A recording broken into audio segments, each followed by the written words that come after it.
और आज आप सभी श्रवण करेंगे शनिवार शनि भगवान की व्रत कथा। इनकी कथा को जो भी भक्त श्रद्धा भाव सहित श्रवण करता है उसके सभी कष्ट समाप्त हो जाते हैं और मिलती है शनि महाराज की विशेष कृपा। शनिवार व्रत की विधि। शनिवार का व्रत करने के लिए इस दिन सुबह उठकर स्नान कर ले। कोशिश करे स्नान से पहले कुएं के जल या नदी के जल से करे। सुबह पीपल के वृक्ष पर जल चढ़ाए। मंदिर में शनि देव की लोहे की मूर्ति को पंचामृत से स्नान कराए। शनि देव को काले तिल, फूल, धूप, एक काले रंग का वस्त्र और तेल अवश्य चढ़ाए। इसके बाद शनि देव के मंत्रों का उच्चारण जरूर करे। अंत में पीपल के पेड़ की 7 बार परिक्रमा अवश्य करे। शनि भगवान की पूजा के बाद किसी गरीब को भोजन कराए और दक्षिणा देकर विदा करे। शाम के समय व्रत का पारण करे। शनिवार व्रत का पारण काली उड़द की दाल और खिचड़ी से करनी चाहिए। इसी तरह ये व्रत 7 शनिवार तक करे। इसी तरह से आप कुल 7 शनिवार तक शनि देव की आराधना करें। 7 शनिवार व्रत रखे और पूजा अर्चना करे। शनि देव आपके सभी दुख हर लेंगे। शनि देव को प्रसन्न करने के लिए लोग शनि देव की उपासना करते हैं और पूरे विधि विधान से पूजा पाठ करते हैं।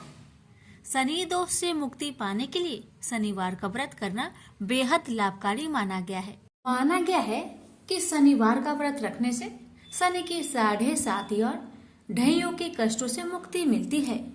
इसलिए प्यारे भक्तगणों, अगर आप शनिवार का व्रत करते हैं तो कथा को अनिवार्य रूप से पूरा अवश्य सुनेगा। आप पर शनि महाराज की कृपा अवश्य होगी। प्रेम से बोलिए शनि महाराज की जय। हे शनि महाराज, मैं आपकी व्रत कथा को आपके भक्तों को सुना रही हूँ। अगर हमसे कोई गलती हो हमें क्षमा करना और अपनी सभी भक्तों की सभी मनोकामना को पूर्ण करना। प्रेम से बोलिए शनि महाराज की जय। एक समय स्वर्ग लोक में सबसे बड़ा कौन, ये प्रश्नों को लेकर नवग्रहों में वाद विवाद हो गया। विवाद इतना बढ़ा कि परस्पर भयंकर युद्ध की स्थिति बन गई।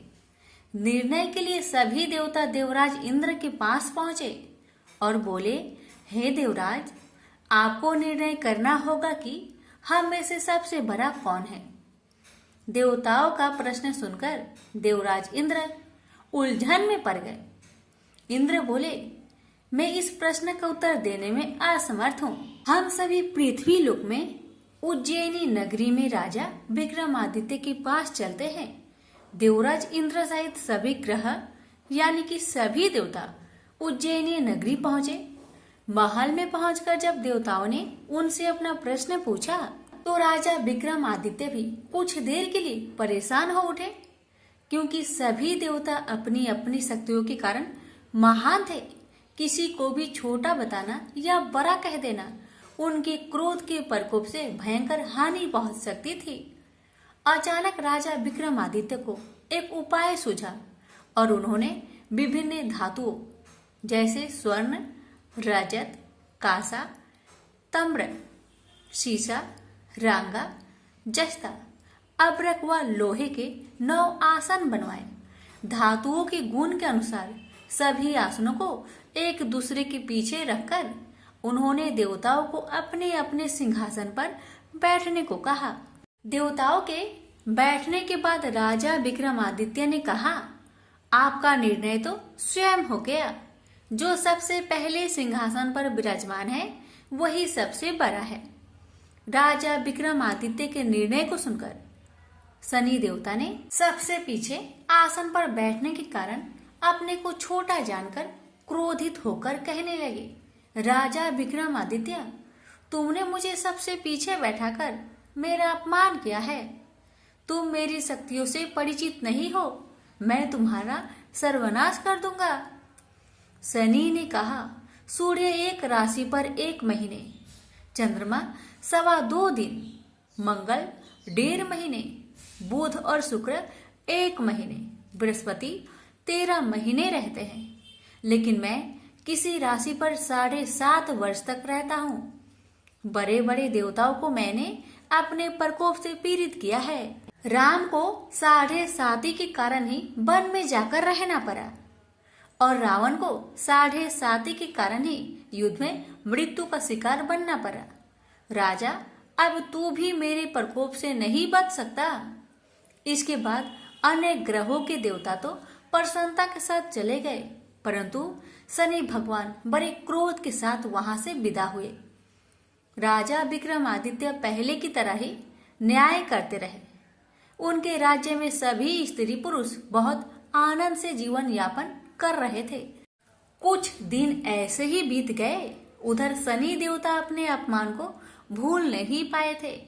विक्रमादित्य से बदला लेने के लिए एक दिन शनि भगवान ने घोड़े के व्यापारी का रूप धारण किया और बहुत से घोड़ों के साथ उज्जैनी नगरी पहुंचे। राजा विक्रमादित्य ने राज्य में किसी घोड़े के व्यापारी की आने का समाचार सुना तो अपने अश्वपाल को कुछ घोड़े खरीदने के लिए भेजा। घोड़े बहुत कीमती थे। अश्वपाल ने जब वापस लौटकर इस संबंध में बताया तो राजा विक्रमादित्य ने स्वयं आकर एक सुंदर व शक्तिशाली घोड़े को पसंद किया। घोड़े की चाल देखने के लिए राजा उस घोड़े पर सवार हुए तो वह घोड़ा बिजली की गति से दौड़ पड़ा। तेजी से दौड़ता घोड़ा राजा को दूर एक जंगल में ले गया और फिर राजा को वहां गिराकर जंगल में कहीं गायब हो गया। राजा अपने नगर को लौटने के लिए जंगल में भटकने लगा, लेकिन उन्हें लौटने का कोई रास्ता नहीं मिला। राजा को भूख प्यास लगाई।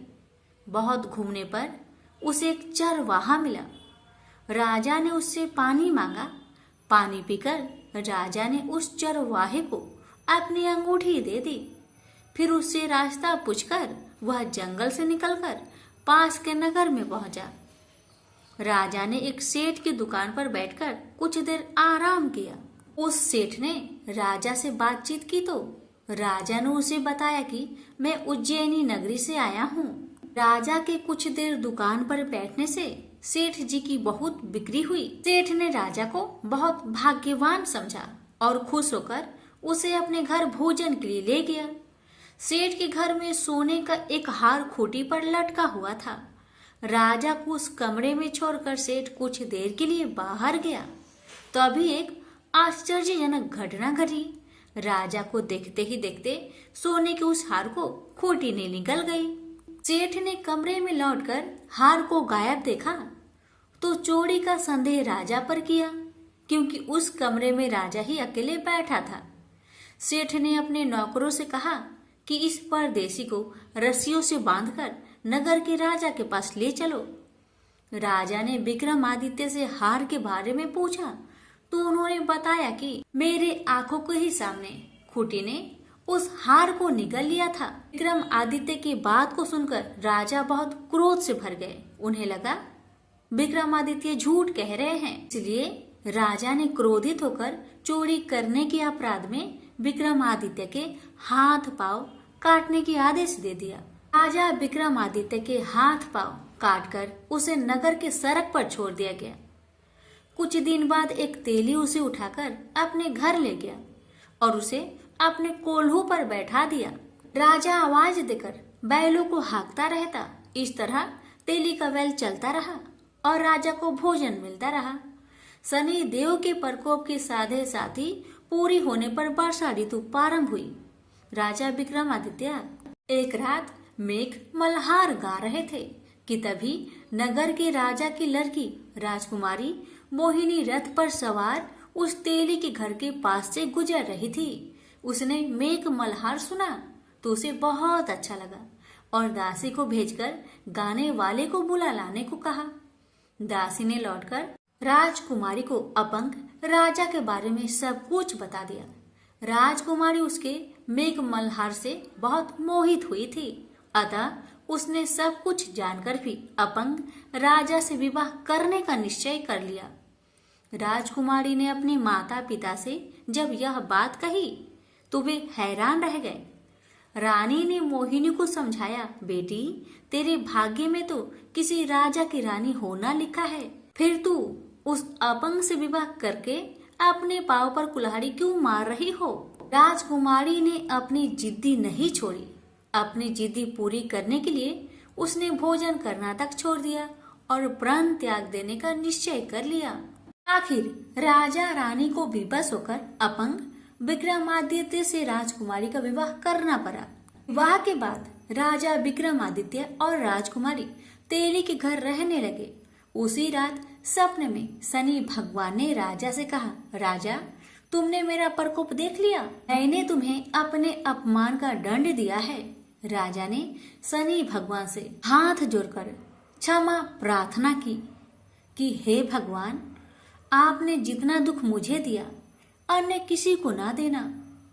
शनि भगवान ने कुछ सोचकर कहा, राजा मैं तुम्हारी प्रार्थना स्वीकार करता हूँ। जो कोई स्त्री पुरुष मेरा पूजा करेगा, शनिवार को व्रत करके मेरी व्रत कथा सुनेगा, उस पर मेरी अनुकंपा सदा बनी रहेगी। प्रातःकाल राजा विक्रमादित्य की नींद खुली तो उसने अपने हाथ पांव देखकर राजा को बहुत खुशी हुई। उसने मन ही मन शनि भगवान को प्रणाम किया। राजकुमारी भी राजा के हाथ पांव सही सलामत देखकर आश्चर्य में डूब गई। तब राजा विक्रमादित्य ने अपना परिचय देते हुए शनि भगवान की प्रकोप की सारी कहानी सुनाई। सेठ को जब इस बात का पता चला तो दौड़ता हुआ तेली के घर पहुंचा और राजा के चरणों में गिरकर क्षमा मांगने लगा। राजा ने उसे क्षमा कर दिया क्योंकि यह सब तो शनि भगवान के प्रकोप से हुआ था। सेठ राजा को अपने घर ले गया और उसे भोजन कराया। भोजन करते समय वहां एक अनोखी घटना घटी। सबके देखते देखते उस खुटी ने हार को उगल दिया। सेठ जी ने अपनी बेटी का विवाह भी राजा के साथ कर दिया और बहुत से स्वर्ण आभूषण धन आदि देकर राजा को विदा किया। राजा विक्रमादित्य राजकुमारी मोहिनी और सेठ के साथ उज्जैनी पहुंचे तो नगरवासियों ने हर्ष से उनका स्वागत किया। अगले दिन राजा विक्रमादित्य ने पूरे राज्य में घोषणा कराई कि शनिदेव सब देवों से सर्वश्रेष्ठ हैं। प्रत्येक स्त्री पुरुष शनिवार का उनको व्रत करे और व्रत कथा अवश्य सुने। राजा विक्रमादित्य की घोषणा से शनिदेव बहुत प्रसन्न हुए। शनिवार का व्रत करने और व्रत कथा सुनने के कारण सभी लोगों की मनोकामनाएं शनिदेव की अनुकंपा से पूरी होने लगी। सभी लोग आनंद पूर्वक रहने लगे। प्रेम से बोली शनि महाराज की जय। हे शनि महाराज, आपकी कथा कहने वाले, सुनने वाले, हुक्कार भरने वाले सभी भक्तों की सभी मनोकामना को पूर्ण करना, सभी के कष्टों को दूर करना। प्रेम से बोलिए शनि महाराज की जय। अब श्रवण करें शनि महाराज और ब्राह्मण की कथा। बहुत समय पहले की बात है। एक ब्राह्मण और ब्राह्मणी एक गांव में रहा करते थे। ब्राह्मण हर रात अपने सपने में नीली घोड़ी पर नीले कपड़े पहने एक आदमी को देखता था और वह आदमी कहता था, हे ब्राह्मण देवता, मैं तेरे लगूंगा। ब्राह्मण घबराकर उठ जाता और अगले दिन यही सपना उसे फिर आता। यह सपना उसे रोज आने लगा। ब्राह्मण बहुत परेशान हो गया और चिंता के मारे दुबला होने लगा, सूखने लगा। तो एक दिन उसकी पत्नी ने उससे कारण पूछा, हे ब्राह्मण देवता, आपको मैं इतनी अच्छी अच्छी भोजन पकाकर देती हूँ, फिर भी क्या कारण है कि आप दुबले होते जा रहे हैं? तो ब्राह्मण ने अपनी सपने की सारी बात पत्नी को बताया। ब्राह्मणी बोली, मुझे लगता है अवश्य ही वो शनि महाराज होंगे। अब की बार जब वो आपको दिखे तो आप कह देना, लग जाओ, पर 1:15 से ज्यादा मत लगना। उस दिन फिर सपना आने पर ब्राह्मण ने कहा, लग जाओ, पर कितने समय के लिए लगोगे? शनि जी बोले, 7.5 वर्ष का लगूंगा। ब्राह्मण ने कहा, क्षमा करे शनि भगवान, इतना भारी तो मुझसे झेला नहीं जाएगा। तब शनि भगवान बोले, तो 5 वर्ष का लग जाता हूँ। ब्राह्मण ने मना किया तो शनि जी कहने लगे, 1:15 का तो लगूंगा ही, इतना तो कोढ़ी कलंकी भिखारी के भी लग जाता हूँ। तब ब्राह्मण ने कहा, ठीक है। ब्राह्मण को 1:15 की शनि की दशा लग गई। ब्राह्मण ने दीन से जाकर ब्राह्मणी से कहा, मेरे सवा पहर शनि की दशा लग गई है, इसलिए मैं जंगल में जाकर यह समय वहीं पर बिताऊंगा। मेरे लिए खाने पीने का सामान एक पोटली में बांध दो, और हाँ, मेरे जाने के पीछे तुम किसी से झगड़ा मत करना। इस बात का खास ध्यान रखना, ज्यादातर घर में ही रहना और बच्चों का ध्यान रखना। इस सवा पहर के समय में कोई भी गाली दे तो चुपचाप सुन लेना, बहस मत करना। यह समझाकर ब्राह्मण जंगल में चले गए। जंगल में ब्राह्मण एक पीपल के पेड़ के नीचे बैठ गए और हनुमान जी का पाठ करने लगे। एक पहर बीत गया। ब्राह्मण ने सोचा बाकी बचा समय रास्ते में बीत जाएगी, इसलिए वहां से चल दिया। रास्ते में एक बाड़ी में मतीरे लगे थे। माली से एक मतीरा खरीदा, पोटली में बांधा और आगे को बढ़ा। आगे एक आदमी मिला जो असल में कोई और नहीं, भगवान शनि महाराज थे। ब्राह्मण से पूछा कि पोतली में क्या है? तब उसने कहा, मतीरा है। तब शनि भगवान बोले, दिखाओ। ब्राह्मण ने पोटली खोली। उसमें वह मतीरा राजकुमार का कटा हुआ खून से लथपथ सिर दिखाई दिया। तो शनि भगवान ब्राह्मण को राजा के पास ले गए और कहा कि इस ब्राह्मण ने राजकुमार की हत्या कर दी है। इसके पास पोटली में राजकुमार का सिर है। राजा ने कहा, मैं यह नहीं देख सकता, इस ब्राह्मण को सूली पर चढ़ा दो। राजा के यहाँ हाहाकार मच गया। ब्राह्मण को सूली चढ़ाने से पहले पूछा गया कि तुम्हारी कोई आखिरी इच्छा हो तो बताओ। ब्राह्मण ने सोचा किसी तरह सवा पहर पूरा बस हो जाए। ब्राह्मण ने सोच समझकर कहा। उसने कहा कि वह रोज बालाजी का कथा सुनता है, मरने से पहले अंतिम बार बालाजी का कथा सुनना चाहता है। ब्राह्मण को कथा सुनाने का प्रबंध किया गया। कथा कहते कहते सवा पहर पूरा हो गया। शनि की दशा टलते ही राजकुमार शिकार खेल कर लौटा हुआ दिखाई दिया। राजकुमार को आता देखकर राजा बहुत खुश हुआ, लेकिन उसे निर्दोष ब्राह्मण की हत्या का दोष लगने का डर सताने लगा।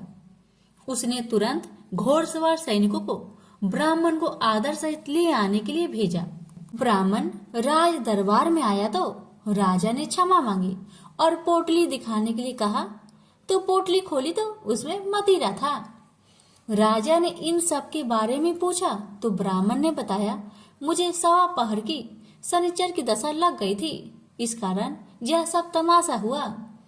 राजा ने पूछा, यह दशा कैसे टलती है? ब्राह्मण बोला, राजा या सेठ के लगे तो काला हाथी या काला घोड़ा दान करे, गरीब के लगे तो पीपल की पूजा करे और बोले, साचा शनिचर कहिए, जाके पाओ सदा ही पढ़िए। शनि भगवान की कहानी सुने, तिल का तेल और काला उड़द दान करे, काले कुत्ते को तेल से चुपर कर रोटी खिलाए तो शनिचर की दशा उतर जाती है। राजा ने उसे मतीरा वापस दे दिया। घर आकर ब्राह्मण ने मतीरा काटा तो उसमें बीज की जगह हीरे मोती निकले। ब्राह्मणी ने पूछा, यह कहाँ से लाए हैं? आप तो कह रहे थे कि शनिचर की दशा लगी है। ब्राह्मण ने कहा, जब दशा लगी थी तो यह मतीरा राजकुमार का सिर बन गया था। जब शनि की दशा उतरी तो शनि भगवान निहाल कर गए। हे शनि देवता, जैसे ब्राह्मण के शनि की दशा लगी वैसे किसी का ना लगना। बोलिए प्रेम से शनि महाराज की जय। जय जय श्री शनि देव, भक्तन हितकारी, सूरज के पुत्र प्रभु छाया महातारी, सूरज के पुत्र प्रभु छाया महातारी। जय जय श्री शनिदेव, जय जय श्री शनिदेव। श्याम अंक वक्र दृष्टि चतुर्भुजाधारी, नीलांबर धारनाथ गज की आसवाड़ी। जय जय जय श्री शनिदेव, जय जय जय श्री शनिदेव।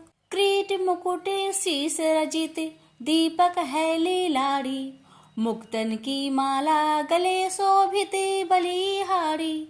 जय जय श्री शनिदेव, जय जय जय श्री शनिदेव। मोदक मिष्टान पान चढ़त है सुपारी, लोहा तिल तेल उड़द महिषी अति प्यारी, लोहा तिल तेल उड़द महिषी अति प्यारी। जय जय श्री शनिदेव, जय जय श्री शनिदेव। देव तनुज ऋषि मुनि सुमरिन नर नारी, विश्वनाथ धरत ध्यान शरण है तुम्हारी, विश्वनाथ धरत ध्यान शरण है तुम्हारी। जय जय श्री शनिदेव, जय जय श्री शनिदेव। प्रेम से बोलिए शनि भगवान की जय।